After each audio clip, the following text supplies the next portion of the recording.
सच क्या है, झूठ किसका है।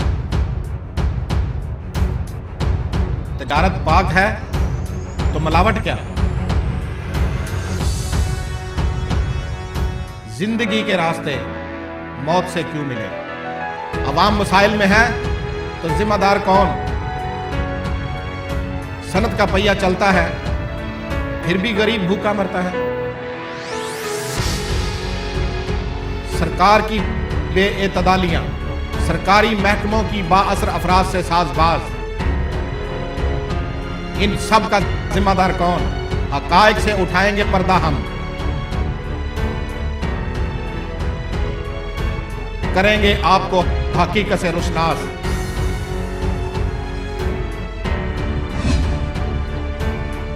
देखते रहिए प्रोग्राम हकीकत सैयद शब्बीर हुसैन शाह के साथ।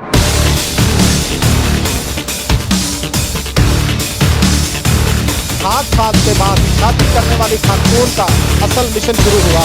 जी बताइएगा, आप अपने वाले साहब की ट्रीटमेंट के हवाले से किस हद तक मुतमईन कि मेरी दौलत और मेरी जायदाद पे रेहाना बीबी की नज़र है और इसकी लूट खसुट का सिलसिला भी शुरू हो गया है। आपने जान का खतरा तो है मुतमईन है कि हमारी अराजी भी इस तरह दिन ब दिन ख़त्म होती जा रही है। इसी असना वो बेल्जियम से पाकिस्तान वापस आए, कैसे प्रॉपर्टी पे हाथ साफ किए गए। बेल्जियम जाने का इन्होंने तशद्दुद कर दे रहे हैं जायदाद।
जी मोहम्मद ज़मान की जब तबीयत ज़्यादा ख़राब होने लगी और उसी के साथ साथ उनकी मौजूदा बीवी रेहाना कौसर और उनके हवारियों की नीयत भी ख़राब होने लगी। उसी असना जब ज़मान को पता चला कि मेरी दौलत और मेरी जायदाद पे रेहाना बीबी की नज़र है और इसकी लूट खसुट का सिलसिला भी शुरू हो गया है और मुझे ओवरडोज देकर इन्होंने मारने का प्लान भी बना लिया है। तो उसी असना उन्होंने अपने एक बड़े मुखलस दोस्त जो कि हमारे साथ मौजूद हैं अब्दुल खालिक, इनको 11 मरले की रजिस्ट्री इनके हवाले की बतौर अमानतन कि जैसे ही मेरा बेटा सुलेमान यहाँ पे आएगा तो आप ये रजिस्ट्री आपने उसको दे देनी है। आप बताएं कि आपको रजिस्ट्री ने कब और क्यों दी, कैसे दी, किस लिए दी?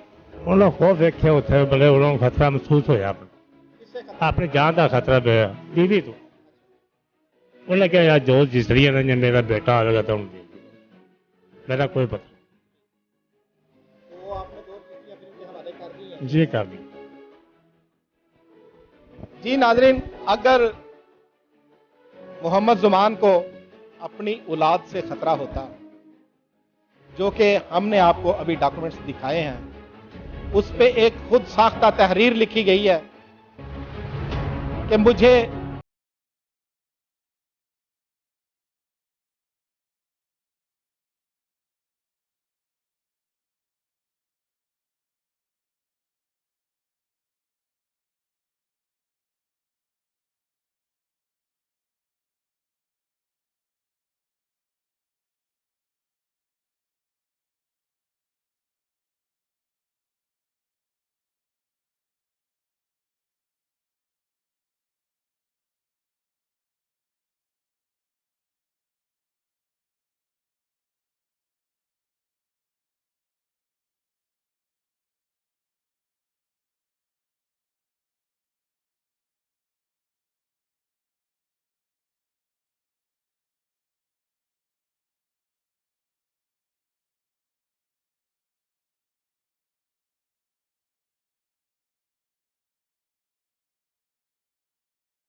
जी नाजरीन, उससे अगला हदफ रेहाना बीबी का मोहम्मद जमान का वो वीगो डाला था जिसकी कीमत मालियत कमो पेश 27-28 लाख रुपया बनती है, लेकिन वो भी साजबाज करके किसी शोरूम वाले से 16 लाख रुपए में फरोख्त है। जी नाजरीन, अगला हदफ उनका एमसीबी और पंजाब बैंक के अकाउंट थे। उन्होंने जनवरी से लेके 19 फरवरी तक दोनों बैंकों से 18 लाख रुपए भी निकलवाए। इसके बाद उनका अगला हदफ कोट पनाह, जो कि हाफसाबाद का इलाका है, वहां की 52 कनाल अराजी थी।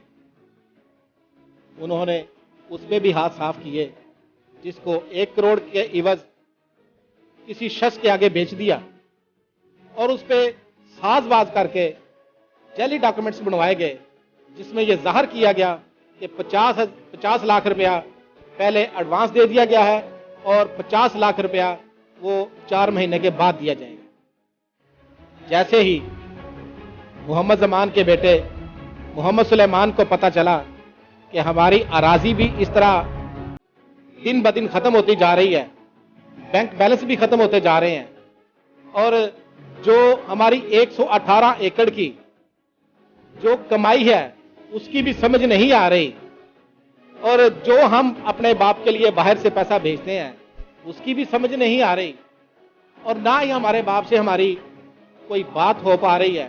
तो इसी असना वो बेल्जियम से पाकिस्तान वापस आए और फिर उन्होंने वो जो 52 कनाल अराजी थी उसका 50 लाख रुपया दे के जो उसका स्टाम्प हुआ था उसको वापस लिया। आज हमारे साथ मोहम्मद सुलेमान, जो कि मोहम्मद जमान के हकीकी बेटे हैं, वो हमारे साथ मौजूद हैं।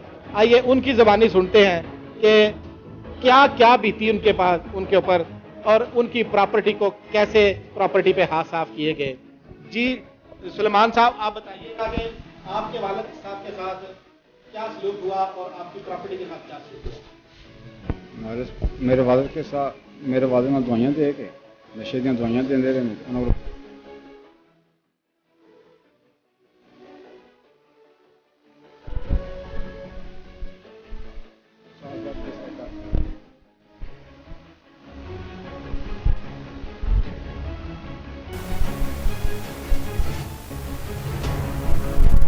ਤੇ ਜਦੋਂ ਸਾਰਾ ਕੁਛ ਇਹਨਾਂ ਦਾ ਸਮਾਨ ਖਤਮ ਤੇ ਮੇਰੇ ਵਾਲੇ ਵੀ ਖਤਮ, ਜਦੋਂ ਜਾਇਦਾਦ ਖਤਮ ਤੇ ਮੇਰੇ ਵਾਲੇ ਵੀ ਬਾਹਰ ਖਤਮ।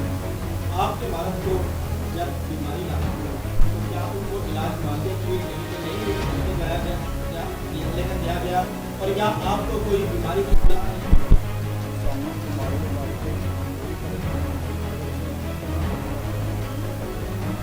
ਤੇ ਅਗਰ ਇੱਕ ਦਿਨ ਇੱਕ ਨੰਬਰ ਤੋਂ ਅਸੀਂ ਉਹਨਾਂ ਨੂੰ ਬੈਲਜੀਅਮ ਤੋਂ ਫੋਨ ਕਰ ਦਿੱਤਾ, ਅਗਲੇ ਦਿਨ ਉਸ ਨੰਬਰ ਤੋਂ ਅਸੀਂ ਉਹਨਾਂ ਨੂੰ ਫੋਨ ਨਹੀਂ ਸਾਂ ਕਰ ਸਕਦੇ। ਉਹ ਸਾਡਾ ਨੰਬਰ ਬਲੈਕ ਲਿਸਟ ਕਰ ਜਾਂਦੇ ਪਾਕਿਸਤਾਨ ਵਿੱਚ। ਤੇ ਫਿਰ ਸਿਮ ਚੇਂਜ ਕਰਕੇ ਅਸੀਂ ਫੋਨ ਕਰਦੇ ਸਾਂ, ਪਤਾ ਕਰਦੇ ਸੀ। ਤੇ ਉਹ ਘਰ ਤੇ ਬੋਲ ਨਹੀਂ ਸਕਦੇ ਸੀ, ਗਨਮੈਨ ਉਹਨਾਂ ਦੇ ਅੱਗੇ ਪਿੱਛੇ ਦੂਸਰਾ ਤੀਸਰਾ ਹਿਸਾਬ ਕਿਤਾਬ ਸੀ। ਉਹ ਕੋਈ ਖੁੱਲ੍ਹ ਕੇ ਕੋਈ ਗੱਲ ਨਹੀਂ ਸਨ ਕਰਦੇ। ਤੇ ਸਾਨੂੰ ਉਹਨਾਂ ਕੋਲ ਦੂਰ ਕਰਨ ਦੇ ਵਾਸਤੇ ਉਹਨੇ ਸਾਡੇ 'ਤੇ ਮੁਖਤਲਿਫ ਕੇਸ ਕਰਾਉਂਦੀ ਰਹਿੰਦੀ ਸੀ। ਸਾਡੀਆਂ ਜ਼ਮੀਨਾਂ ਇੱਥੇ ਤੱਕ ਕਿ ਉਹਨਾਂ ਦੇ ਜੋ ਕੁਛ ਹੈ ਸੀ ਜ਼ਮੀਨ ਉਹ ਤਾਂ ਉਹਨਾਂ ਖੋਈ ਹੈ, ਲੇਕਿਨ ਸਾਡੀਆਂ ਜ਼ਮੀਨਾਂ ਜਿਹੜੀਆਂ ਅਸਾਂ ਭਰਾਵਾਂ ਚਾਰਾਂ ਭਰਾਵਾਂ ਦੇ ਨਾਵਾਂ 'ਤੇ ਨੇ ਉਹਨਾਂ 'ਤੇ ਉਹਨਾਂ ਹੱਥ ਸਾਫ਼ ਕਰਨ ਦੀ ਕੋਸ਼ਿਸ਼ ਕੀਤੀ ਹੈ। ਉਹ ਵੀ ਉਹਨਾਂ ਨੇ ਸਾਡੇ ਮੇਰੇ ਪਾਕਿਸਤਾਨ ਤੋਂ ਪਹਿਲਾਂ ਸਾਡੇ 'ਤੇ ਦਾਅਵਾ ਕਰ ਦਿੱਤਾ। ਉਹ ਫਿਰ ਆ ਕੇ ਮੈਂ ਸਟੇ ਵਗੈਰਾ ਲਈ ਤੇ ਜਿਹੜੀਆਂ 52 ਕਨਾਲਾਂ ਜਿਹੜੀਆਂ ਬਚੀਆਂ ਨੇ, ਇੰਤਕਾਲ ਡਾਇਰੈਕਟ ਨਹੀਂ ਹੋਇਆ, ਉਹ ਵੀ ਇਸੇ ਗੱਲ ਵਾਸਤੇ ਕਿ ਉਹਨਾਂ 'ਤੇ ਸਟੇ ਕੀਤੀ ਸੀ। ਅਗਰ ਸਟੇ ਨਾ ਹੁੰਦੀ ਤਾਂ 52 ਕਨਾਲਾਂ ਵੀ ਉਹ ਲੈ ਗਏ ਸਨ। ਵਾਲਿਦ ਸਾਹਿਬ ਨੂੰ ਮਾਰ ਕੇ ਤੇ सारी जायदाद भी है। वो 52 कनाल अराजी थी, वो 1 करोड़ के एवज जो बेची गई, उसमें से आपने 50 लाख फिर अपनी गिरा से दिया।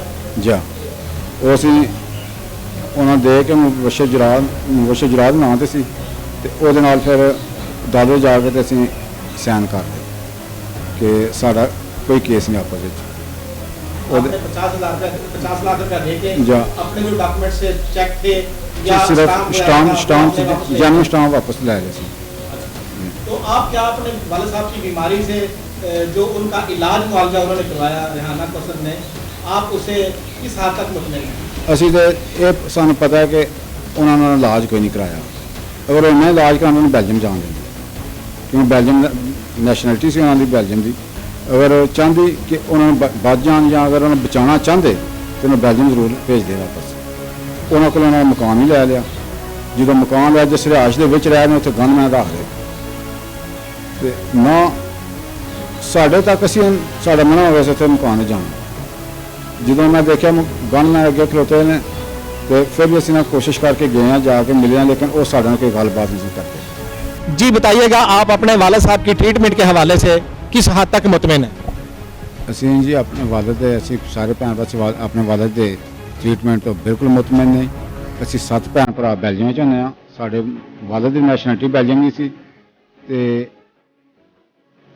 ਗੋਂਦਲ ਕੰਪਲੈਕਸ ਖੜਨ ਦੀ ਬਜਾਏ ਸਾਡੇ ਵਾਲਿਦ ਨੂੰ ਅਗਰ ਇਹ ਸਾਡੇ ਨਾਲ ਬੈਲਜੀਅਮ ਭੇਜ ਦਿੰਦੇ ਜਾਂ ਤੇ ਉਹਨਾਂ ਦਾ ਉੱਥੇ ਬਿਹਤਰ ਇਲਾਜ ਹੋ ਸਕਦਾ ਸੀ। ਤੇ ਅਸੀਂ ਇਹਨਾਂ ਨੂੰ ਬੈਲਜੀਅਮ ਇਸ ਕਰਕੇ ਜਾਣ ਦਿੱਤਾ ਕਿਉਂਕਿ ਇਹਨਾਂ ਨੂੰ ਤਸ਼ੱਦਦ ਕਰਦੇ ਰਹੇ ਨੇ, ਜਾਇਦਾਦ ਵੀ ਖੋਹ ਲਈ ਸੀ ਸਾਰੀ ਤੇ ਇਸ ਵਾਸਤੇ ਬੈਲਜੀਅਮ ਇਸ ਨੂੰ ਜਾਣ ਦੇਣਾ ਚਾਹੁੰਦੇ।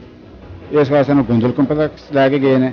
24 ਘੰਟੇ ਗੋਂਦਲ ਕੰਪਲੈਕਸ ਰੱਖਿਆ ਉਹਨਾਂ ਨੂੰ ਤੇ ਕਿਸੇ ਵੀ ਡਾਕਟਰ ਨੇ ਇਹਨਾਂ ਨੂੰ ਇਹ ਨਹੀਂ ਕਿਹਾ ਕਿ ਇਹਨਾਂ ਦਾ ਇਲਾਜ ਨਹੀਂ ਹੋ ਸਕਦਾ। ਇਹ ਖੁਦ ਇਹਦਾ ਬੇਟਾ ਜਿਹੜਾ ਆਪਣੀ ਮਰਜ਼ੀ ਦੇ ਨਾਲ ਉੱਥੋਂ ਡਿਸਚਾਰਜ ਕਰਾਇਆ ਸੀ। 11:15 ਵਜੇ ਗੋਂਦਲ ਕੰਪਲੈਕਸ ਤੋਂ ਲੈ ਕੇ ਤੇ ਲਾਹੌਰ ਗਏ ਨੇ ਤੇ ਲਾਹੌਰ 8:20 ਤੇ ਰਾਤੀ ਪਹੁੰਚੇ ਨੇ ਤੇ 9 ਘੰਟੇ ਤੇ 5 ਮਿੰਟ ਦਾ ਗੈਪ ਵਿੱਚ ਰਿਹਾ। ਇਸ ਦੌਰਾਨ ਮੇਰੇ ਵਾਲਿਦ ਨਾਲ ਕੀ ਕਰਦੇ ਰਹੇ ਨੇ, ਉਹਨਾਂ ਨੂੰ ਨਸ਼ੇ ਦੀਆਂ ਦਵਾਈਆਂ ਦੇ ਕੇ ਓਵਰਡੋਜ਼ ਕਰਕੇ ਤੇ ਉਹਨਾਂ ਦੀ ਤਬੀਅਤ ਖਰਾਬ ਕਰਕੇ ਜਿਸ ਵਕਤ ਰਾਤੀ 1 ਵਜੇ ਉਸ ਰਾਤ ਉਹਨਾਂ ਦੀ ਮੌਤ ਹੋ ਜਾਂਦੀ ਹੈ ਤੇ ਸਾਡੇ ਸਿੱਧਾ ਕਤਲ ਹੈ। ਤੇ ਮੈਨੂੰ ਪਾਕਿस्तान ਦੇ ਅਦਾਰਿਆਂ ਤੇ ਅਦਾਲਤਾਂ ਕੋਲੋਂ इंसाफ चाहिए। जी नाजरीन, जैसा कि आपने मोहम्मद सुलेमान की गुफ्तगू सुनी कि उनका कहना है कि यहाँ पे आधा गांव हमारा रिश्तेदार है। अगर हमारे वाले साहब बीमार हुए थे तो मेरे वाले साहब भी बेल्जियम के नेशनैलिटी होल्डर हैं और हम भी खाते पीते हैं। 7 बहन भाई हम वहाँ पे वेल सेटल्ड हैं, लेकिन ना हमें इतला दी गई और ना यहाँ पे किसी हमारे रिश्तेदार को इतला दी गई और उनको अपने तौर पे गोंदल कम्प्लेक्स में ले जाया गया, जहां पे 24 घंटे रखने के बाद उन्हीं के बेटे ने जबरदस्ती वहां से लिख के दिया और उनको डिस्चार्ज करवाया।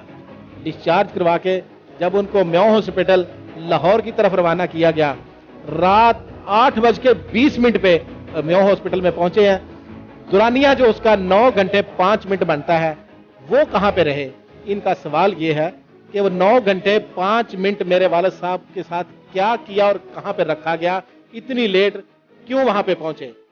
इनका कहना है कि 9 घंटे 5 मिनट के दुरानिये में ही उनको ओवरडोज और नशे की मेडिसिन दी गई, जिसकी वजह से उनकी तबीयत बहुत ज्यादा खराब हो गई और उसी रात 1 बजे उनकी डेथ हो गई। जी नाजरीन, आपने इस मजलूम खानदान की दास्तान भी सुनी और तमाम तर खदोखाल भी आपको दिखाए। नाजरीन, ऐसे कई खानदान पाकिस्तान में इंसाफ के मुंतज़र हैं। इंसाफ इन्हीं अदालतों ने देना है, पाकिस्तान के इन्हीं अदारों ने देना है। हमारी दुआ है कि अल्लाह पाक इनको इंसाफ मिले और इनके साथ जुल्म करने वालों को कैफरे करदार तक पहुँचाए। नाजरीन, आप देख रहे थे प्रोग्राम हकीकत। आप इसका फीडबैक ज़रूर दीजिएगा। इसी के साथ अपने होस्ट सैयद शब्बीर हुसैन शाह को दीजिए इजाज़त।